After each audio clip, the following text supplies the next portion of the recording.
প্রথমত হচ্ছে এই বিষয়টা এখনও তদন্ত চলছে, যেহেতু ইনভেস্টিগেশন চলছে, এটা নিয়ে মন্তব্য করাটা উচিত না। তারপর যেহেতু আমার নাম স্পেসিফিকলি সেখানে এসেছে এবং এই নামটা আসার পর আমি একরকম অবাকই হই। জানাল আলম অপুকে আমি চিনতাম যখন আমি ছাত্র অধিকার পরিষদে ছিলাম 2022 সালে, মানে যখন ক্যাম্পাসে আমরা ছাত্র রাজনীতির সাথে যুক্ত ছিলাম, তখন সেও ছাত্র অধিকার পরিষদ করতো, সম্মিলিত বেসরকারি বিশ্ববিদ্যালয়ের কমিটিতে বোধহয় ছিল। তো তখন চিনতাম, কিন্তু গত 2024 সালের 5ই আগস্টের পরে তার সাথে আমার কখনো কথা বা দেখা হয়নি।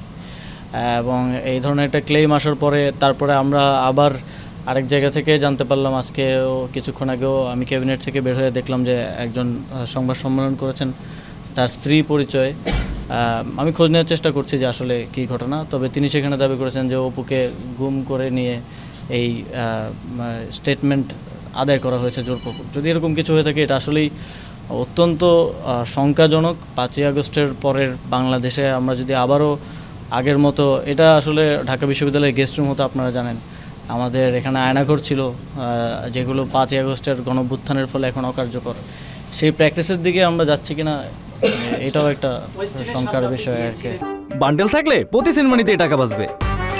বিকাশ সেনমানি বান্ডেল কিনে জিতুন প্রতি লেনদেনে।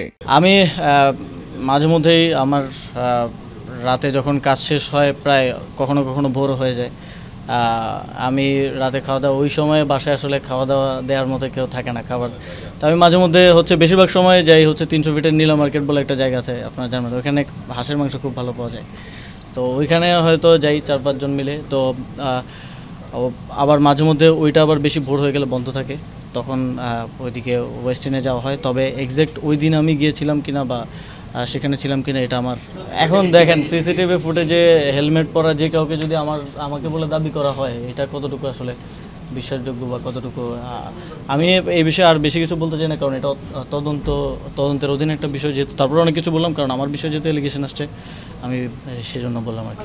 হ্যাঁ, এর সাথে ভাই আমার কোনো ধরনের সম্পৃক্ততা নাই, এবং আমার মনে হয় না এখনও কেউ এইরকম কোনো প্রমাণ দিতে পেরেছেন আমার সম্পৃক্ততা আছে। বরং আরও যার সাক্ষাৎকার নেওয়া হয়েছে, এই সাক্ষাৎকারটা একজন রাজনৈতিক নেতার বাসায় একজনকে জোরপূর্বক নেওয়া হয়েছে বলে যে অভিযোগ এসেছে, এটাও অত্যন্ত গুরুতর একটা অভিযোগ, এবং সেটা পরিবারের দিক থেকে এসেছে, যথেষ্ট রিলায়েবলও এখন পর্যন্ত মনে হচ্ছে।